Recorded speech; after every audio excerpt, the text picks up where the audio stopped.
quiero tratar contigo esta mañana acerca de la resurrección, acerca de lo que dice la Biblia acerca de un tema tan importante. Y en 1 Corintios, en el capítulo 15, 35, pero dirá alguno, ¿cómo resucitarán los muertos? Estamos hablando de la resurrección esta mañana. Y dice en el versículo 36, necio, lo que tú siembras no se vivifica, sino muere antes. Y lo que siembras no es el cuerpo que ha de salir, sino el grano desnudo, ya sea de trigo o de otro grano. Está comparando pues con una imagen de la naturaleza, ¿no? Entonces dice, hay cuerpos celestiales y hay cuerpos terrenales, pero una es la gloria de los celestiales y otra es la gloria de los terrenales. Una es la gloria del sol, otra la gloria de la luna y otra la gloria de las estrellas, pues una estrella es diferente de otra en gloria. Así también es la resurrección de los muertos, dice. Se siembra en corrupción, resucitará en incorrupción. Se siembra en deshonra, resucitará en gloria. Se siembra en debilidad, resucitará en poder. Se siembra cuerpo animal, resucitará cuerpo espiritual. Hay cuerpo animal y hay cuerpo espiritual. En el versículo 50. Pero esto digo, hermanos, que la carne y la sangre no pueden heredar el reino de Dios, ni la corrupción hereda la incorrupción. Si hablamos de la resurrección, hay que entender que la resurrección es volver a vivir alguien que estaba muerto, ¿no? Y aquí, como dice en el versículo, en el primero que leíamos, ¿cómo resucitarán los muertos? ¿Cómo es eso de la resurrección? Es la pregunta que aborda el apóstol Pablo a la iglesia de Corinto, ¿no? Entonces, resurrección es volver a vivir a alguien que estaba muerto. En el libro de Hebreos, en el capítulo 9, se nos dice que está establecido que los hombres, que los seres humanos, mueran una sola vez. No hay tal cosa de reencarnación. Una vez que uno muere, su destino eterno, su suerte está echada, como quien dice. Su destino eterno es hacia Cristo Jesús, si ha aceptado su gobierno en su vida aquí en la tierra, y si no, pues no es ese su destino, es otro destino totalmente diferente. Pero una vez que las personas en este pequeño evento de memoria, no hemos estado orando por las personas que ya se han ido, por ejemplo. No hemos orado por ellas. ¿Por qué? Porque no hay nada que orar ya. Hay que orar por los que quedan. Hay que orar porque las personas que estemos aquí hagamos ese momento de aceptar a Jesús en nuestras vidas. Los que momentáneamente no vamos a estar con ellos, orar para que tengan consuelo. Pero aquellos que ya están allá, ya están allá. No se hace misa por muertos ni eventos por muertos, porque eso no es bíblico, es antibíblico. Entonces tenemos que entender que es importante que la resurrección, ¿no?, con respecto al hombre, ver que es la doctrina más importante de la enseñanza bíblica con respecto al hombre. Es la más importante, la resurrección, ¿no? Y de hecho, en este capítulo, en el capítulo 15, Pablo les dice allí a los corintios y les habla diciendo que si los muertos no resucitan, comamos y bebamos porque mañana moriremos. Pablo decía, la resurrección es la doctrina fundamental para nosotros, ¿no? Entonces, la resurrección es básico poder entender estos principios, ¿no? Jesucristo fue el primero en haber resucitado. Después de 3 días muerto, Él resucitó. Y después de haber resucitado, la Biblia nos va narrando en distintos episodios cómo Él se aparece primero a María Magdalena. 3 evangelios lo relatan, Mateo, Marcos y Juan. Pero también se relata después en Mateo que apareció a otras mujeres. También se nos dice que después aparece a los 11 discípulos, ¿no?, en Marcos y en Juan. Se nos dice que aparece también a 2 que iban por el camino de Maús hablando acerca de la resurrección, de la muerte de Jesús, etc. Y Jesús se les aparece. Jesús vuelve a aparecerse a los 11, allá por el Evangelio de Juan, a los apóstoles en Galilea, después a Pedro, en el capítulo 2 de Lucas, 24. Entonces, todos estos momentos de intervención de Jesús de un modo físico, después de haber muerto, después de haber resucitado entre los muertos, están relatados en las Escrituras. Después, en el capítulo 15 aquí de Corintios, se nos dice que Jesús resucitado apareció a más de 500 personas en Galilea, a Jacobo, al apóstol Pablo mismo, ¿no? Entonces, la Biblia nos enseña que Jesús, una vez que Él resucita y está aquí en medio de las personas durante todos esos días, su cuerpo fue transfigurado. Él, aunque tenía carne, aunque tenía huesos, Él comía. Dice en el Evangelio de Lucas que Jesús, mientras Él estaba hablando con ellos acerca de esas cosas, Jesús se puso allí en medio de ellos, les dice, paz a vosotros. Ellos se pusieron amedrentados, espantados, pensaban que estaban viendo un espíritu, y era Jesús que había resucitado. Entonces, Él les enseña sus manos y sus pies, ¿no? Y Él dice, mirad, no soy un espíritu, aquí están mis manos y mis pies agujereados, un espíritu no tiene huesos, y vosotros, como veis, yo tengo carne y huesos, ¿no?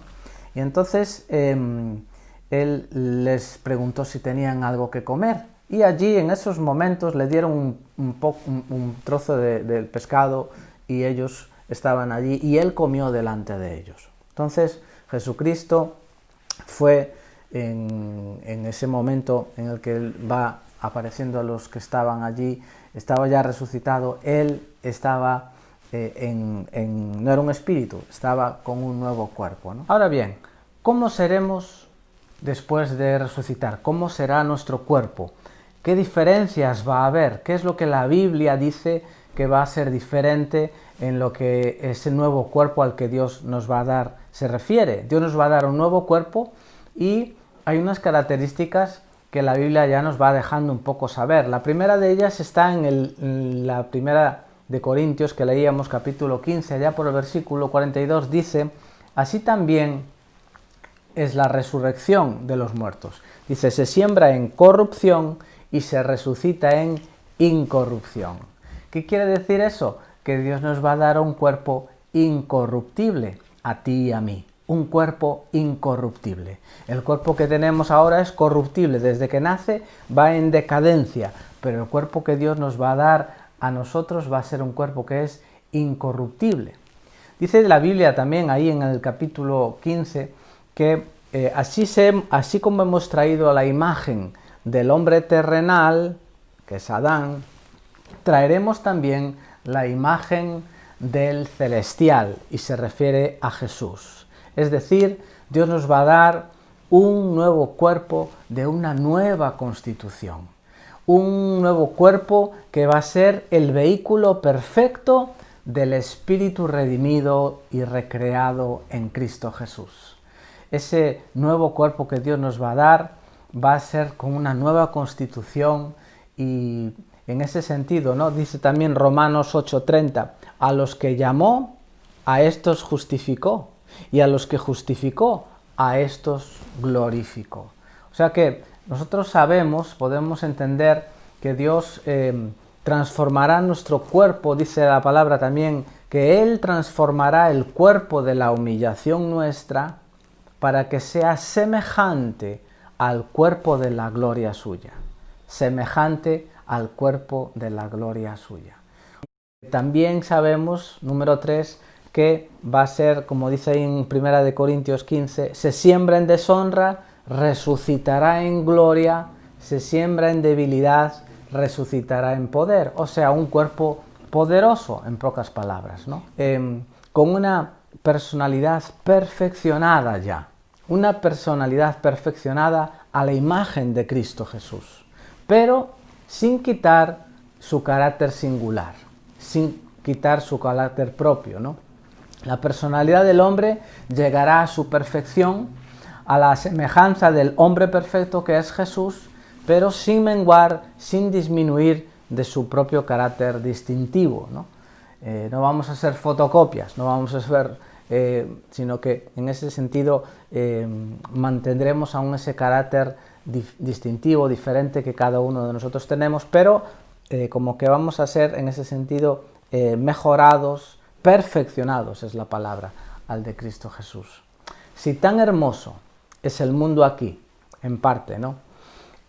Tan sublimes momentos que vivimos en la vida humana aquí, a pesar de los estragos que resultan del pecado, ¿qué no será la vida de los redimidos allá, en una perfecta unión con Jesús? La Biblia dice que va a ser algo tremendo, va a ser algo buenísimo, ¿no? Entonces, ¿qué haremos? ¿Qué haremos después nosotros con ese cuerpo, con ese nuevo cuerpo poderoso, ese cuerpo que ha sido con una nueva constitución? ¿Qué haremos nosotros allá con ese nuevo cuerpo? Bueno, la Biblia dice varias cosas. Algunas de ellas son, por ejemplo, que el nombre de Dios, dice en Apocalipsis, estará en la frente de ellos. Eso quiere decir que la voluntad de Dios gobernará nuestra vida en su totalidad. No será una vida pasiva donde estaremos solamente ocupados en alabanzas y poco más, sino que nosotros, dice la Biblia, que les serviremos. Sus siervos les servirán, dice en Apocalipsis 22. O sea que todavía habrá servicio que cumplir, pero sin cansancio, sin limitaciones, dentro de la voluntad de Dios y la condición del hombre glorificado. El servicio encomendado a cada cual va a depender de la fidelidad con que nosotros hemos administrado aquí en lo poco, lo que hemos recibido en esta vida, según la fidelidad que hayamos demostrado, allí también va a depender de lo que Dios nos va a dar. Según lo que hemos sido fieles aquí, allá tendremos más, tendremos menos, ¿no? Entonces, con nuestros nuevos cuerpos estaremos en el reino de Cristo, ese reino que Él establecerá en la tierra y demás, esos 1000 años, etc. Nosotros estaremos en el reino de Cristo. Reinaremos con Cristo, reinaremos con Jesús, dice en Apocalipsis, en el último libro de la Biblia, vivieron y reinaron con Cristo 1000 años, y sabemos que al final de esos 1000 años el reino es entregado a Dios Padre y la historia continúa. Pero si bien es cierto que hemos hablado de un destino glorioso de los redimidos, inevitablemente hay una contrapartida para aquellos que no aceptaron el rescate de Cristo. Inevitablemente hay una contrapartida para aquellos que no aceptan, que rechazan a Jesucristo, ¿no? Los que al no escoger la luz solo les va a quedar oscuridad. Aquellos que al no escoger la paz solo les queda el temor y el lloro. Aquellos que libremente no quieren la salvación, solo les quedará la condenación, ¿no? Los que no quisieron ser anotados en el libro de la vida, no hay registro que los salve después. Cuando Dios ofreció la vida a un mundo que había sido muerto por el pecado, la ofreció en Jesucristo. Cuando Dios ofreció el rescate a un mundo que estaba terminado, la ofreció en su Hijo Jesucristo. Entonces, el que rechaza la vida eterna en Cristo se queda sin esa vida. Es decir, el estado de muerte espiritual y de separación de Dios se prolongará para siempre, eternamente. El que está rechazando la solución en Cristo queda sin solución. Entonces, ese estado sin solución espiritual y de separación de Dios será así eternamente, ¿no? Y dice la Biblia que esa severidad de esa sentencia que uno ha escogido, ¿no?, será según sus obras, con referencia a que en especial esas oportunidades con las cuales se ha rechazado a Jesucristo, esos actos que hemos tenido de rechazar, de qué forma hemos rechazado la obra de Jesús, etc. Por eso Jesús mismo decía en Juan capítulo 8, si no creéis que yo soy, en vuestros pecados moriréis. Si no creéis que yo soy Dios, que yo soy vuestro Salvador, que yo soy el que soy, en vuestros pecados moriréis. Por eso que a los que no aceptaron el rescate, a los que no aceptan el gobierno de Jesucristo en sus vidas, lo que simplemente ocurre es que ellos estarán esperando. Dice en Hechos 24, teniendo esperanza en Dios que ha de haber resurrección de los muertos, así de los justos como de injustos, la cual también ellos esperan. Los que no aceptaron a Jesús están esperando.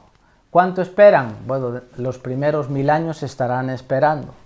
Dice en Apocalipsis 20, vivieron y reinaron con Cristo 1000 años, está hablando de los que sí aceptaron a Jesús, pero los otros muertos, dice, no volvieron a vivir hasta que se cumplieron 1000 años. Esta es la primera resurrección. Entonces, estarán esperando, y dice la Biblia también, ¿qué es lo que estarán esperando? Precisamente dice en Juan capítulo 5 que unos saldrán para resurrección de vida y otros a resurrección de condenación. Los que no han aceptado estarán esperando una resurrección de condenación. Tendrán una resurrección de condenación. El profeta Daniel en el capítulo 12 dice, muchos de los que duermen en el polvo de la tierra serán despertados, unos para vida eterna y otros para vergüenza y confusión eterna. Esta declaración de Daniel es la más clara revelación de la doctrina de la resurrección en el Antiguo Testamento. Así que, ¿qué estarán haciendo los que no han aceptado el rescate de Cristo? Bueno, estarán esperando, tendrán una resurrección de condenación.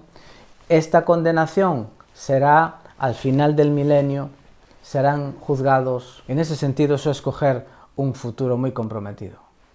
El propio Jesús dice que si el grano de trigo no cae en la tierra y muere, queda solo, pero si muere, lleva fruto. Y dice, el que ama su vida, la perderá. Y el que aborrece su vida en este mundo, para vida eterna la guardará. Tú y yo estamos invitados por Jesús a entender que igual que nosotros conocemos bien del grano de trigo que necesita morir para dar vida, nosotros cuando muramos, ahí es cuando realmente nuestra vida va a resplandecer. La Biblia dice que nuestra vida está escondida en Cristo, escondida en Jesucristo.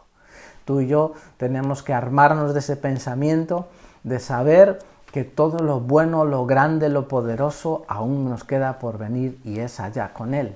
Aquí también veremos buenos días en la tierra, dice David, que hubiera desmayado, hubiera desanimado, se hubiera deprimido, se hubiera hundido si no supiera, si no creyera que verá la bondad de Dios aquí en la tierra de los vivientes, aquí en el ahora.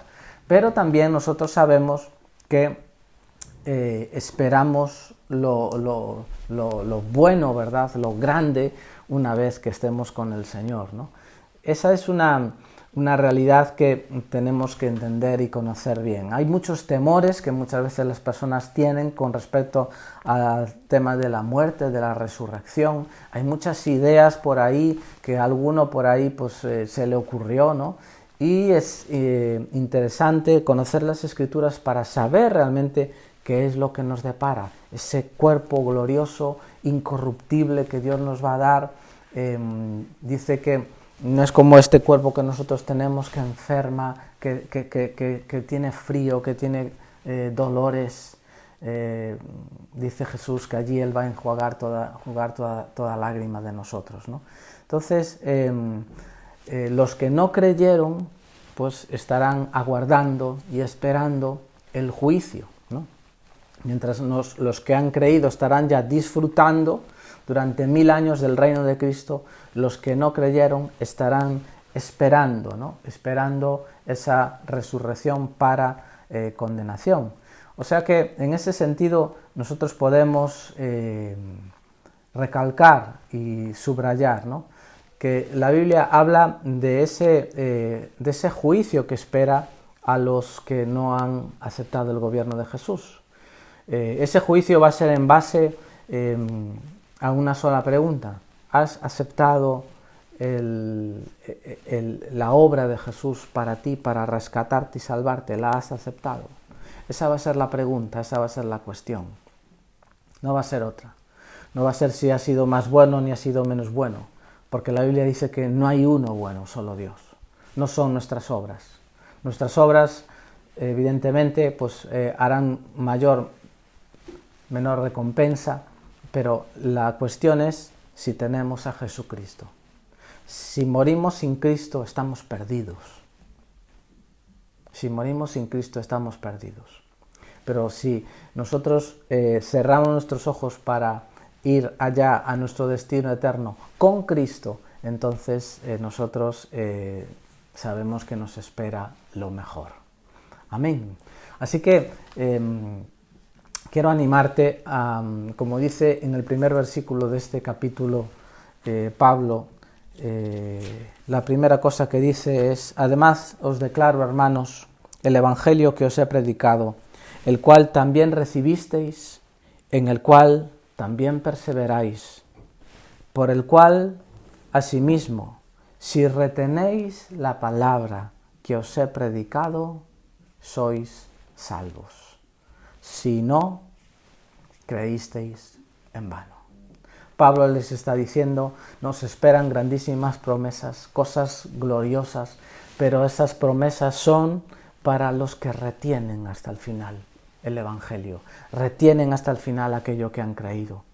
Por eso Pablo dice, si nosotros creemos por un tiempo, si nosotros por un periodo estamos en el Evangelio y luego dejamos de creer, ha sido en vano. El cristianismo no es una cosa de 5 años, ni de 10. Es desde el momento en que tú le dices sí quiero a Dios, hasta el final, hasta que nos vayamos con Él. Entonces, la promesa es para los que se retienen hasta el final. La promesa es para los que perseveran hasta el final, no importando la presión que nos pueda generar el alrededor, ¿verdad? Alrededor hay presiones que tratan de sacarnos del Evangelio, sacarnos de nuestras creencias, de nuestra fe. Entonces, no importa toda la presión que el mundo alrededor quiera hacer, tenemos que perseverar hasta el final. No importa la presión que quiera hacer el mundo espiritual de las tinieblas, que está siempre tratando de rescatarnos otra vez hacia el destino que teníamos, que era estar allá, por no tener a Cristo. Entonces están tratando de recuperar a aquellos que el reino de las tinieblas han perdido. Yo estaba en el reino de las tinieblas y no tenía a Cristo. Y el reino de las tinieblas me perdió cuando yo acepté a Cristo. Pero el reino de las tinieblas está tratando de recuperar, ¿no? Por eso vienen tantas tentaciones muchas veces a nuestras vidas y tantos pensamientos que son lanzados a nuestra mente para tratar de comprometer nuestra fe, para desanimarnos en la fe y que nos volvamos atrás. A nuestra mente vienen pensamientos que son de Dios, pensamientos que vienen lanzados desde el mismo infierno y pensamientos que son propios de nosotros. Tenemos que saber diferenciarlos, ¿no? Que Dios nos ayude en eso. Pero no importa la presión que quiera hacer el infierno, no importa la presión que quiera hacer toda esta filosofía anti-Dios que nos rodea, que habla en contra de Dios, de la obediencia a Dios, tenemos que perseverar hasta el final. Y no importa la presión que en mi carne, mi concupiscencia, como llama la Biblia, la palabra tan rara, ¿no? No importa la presión que mi viejo hombre, la vieja mujer que teníamos, que la Biblia dice que está viciada, no importa esa presión que quiera hacer nuestro orgullo, nuestra humanidad caída, tenemos que perseverar hasta el final. Tenemos que decirle no a sus deseos y mantenernos siguiendo a Jesús hasta el final.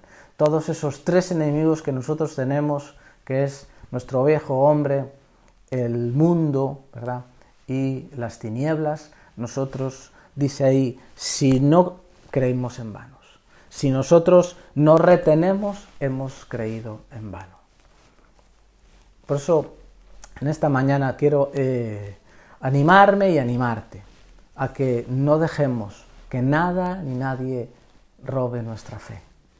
Que nada ni nadie, porque nos esperan cosas gloriosas.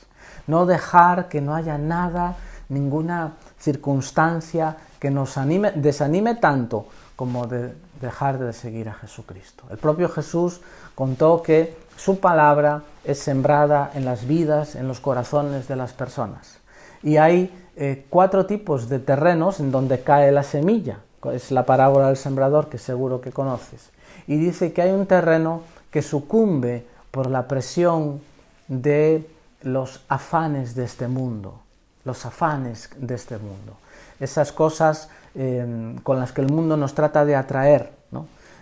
Una cosa es trabajar, otra cosa es vivir para trabajar, una cosa es tener dinero, otra cosa es vivir para el dinero. Pues el amor al dinero, el amor a la fama, el amor a lo corruptible de aquí, ¿verdad? Todas ese tipo de cosas hacen que un tipo de personas sucumba y deje de creer y haya creído en vano. Es un tipo de personas que ante el ataque, en ese sentido, de los afanes de este siglo, y dice uno de los evangelistas, y el engaño de las riquezas, ¿no?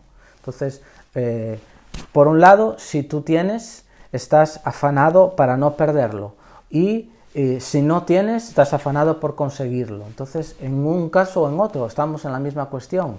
Es un afán y una preocupación excesiva que nos lleva a que su palabra esté ahogada en nuestras vidas, a que no surta efecto y a que el reino espiritual no vaya para arriba en nuestras vidas.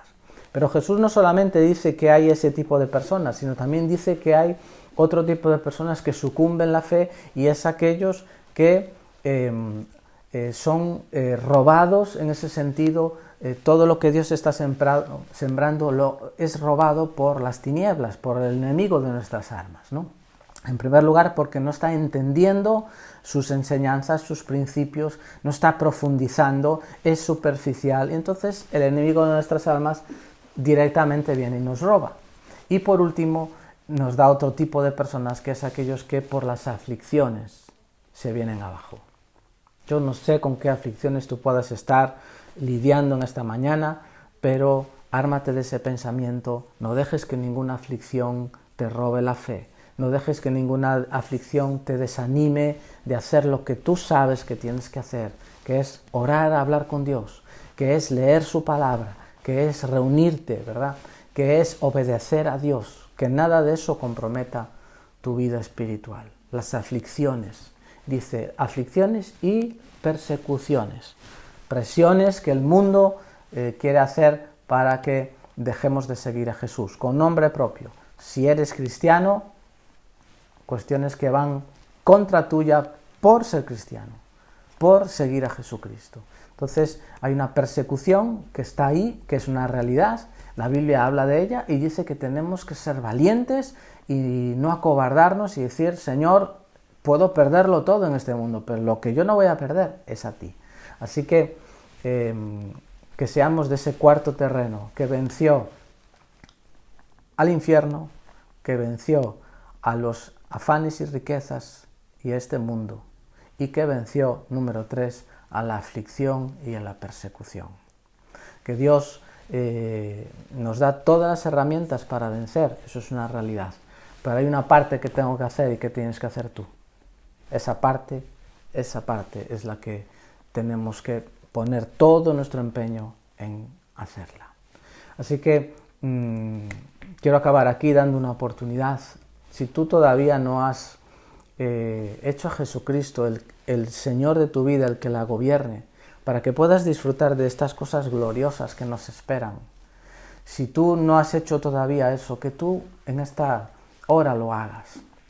Que tú le digas sí quiero a Dios. Que tú le digas yo creo en ti, Jesucristo, que eres el Hijo de Dios y quiero que tú seas el que gobierne mi vida y que seas mi Señor.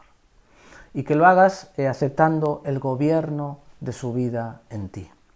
En los evangelios se nos habla de cómo había tanta gente que se acercaban a Juan el Bautista para hacer un rito religioso, que en aquel caso era correcto, evidentemente, ¿no? El bautismo. Pero Juan les decía a aquella gente, ¿quién os enseñó a escapar del juicio venidero? Juan les estaba diciendo, vosotros lo único que queréis no es el gobierno de Dios en vuestras vidas. Queréis resolverlo con un rito religioso, llámese bautismo, llámese A, llámese B, cumplir unas cosas externas durante la semana, qué sé yo. Pero Juan les decía, ¿quién os enseñó a huir del juicio venidero? Queréis el reino de Dios solo hasta el punto en que os dé escape del juicio y os dé salvación, pero no queréis el gobierno de Jesucristo en vuestras vidas. Y él les reprochaba eso. Entonces, Dios quiere que seamos tú y yo de esas personas que aquí aceptamos su gobierno. ¿Qué significa eso? Bueno, pues vivir según sus principios, vivir según lo que él dice. Si él dice, no vayas por allí, pues no voy por allí. Si él dice, con su ayuda, evidentemente, que tengo que dejar de hacer cierto tipo de cosas que no le agradan, pues las dejo. Vivir en ese sentido, dejando que Él gobierne nuestro presente, nuestro futuro, dejando que Él se encargue de nuestro futuro, buscar sus deseos, buscar su voluntad, buscar sus planes, buscar ya lo que Dios quiere para nuestras vidas. Pablo decía, y acabo con esto, Jesucristo por todos murió, dice, para que los que viven ya no vivan para sí, sino vivan para aquel que murió por ellos y resucitó por ellos. Es decir, ya no para mis planes, sino para sus planes. Aunque sigo teniendo mi familia, mi trabajo y mi vida aquí, ahora mi corazón palpita por cumplir los planes que Dios soñó para mi vida. Ya no son mis planes, son sus planes. Ya no son mis estrategias y mis formas de hacer las cosas, son sus estrategias y su forma de hacer las cosas. Así que si no lo has hecho todavía, hazlo ahí, habla con Él. Dile, Señor Jesús, quiero que desde el día de hoy tú seas mi Señor y gobiernes mi vida desde hoy para siempre. Y que seas también mi Salvador. Gracias por el perdón de pecados. Ayúdame a seguirte hasta el final. En el nombre de Jesús. Amén.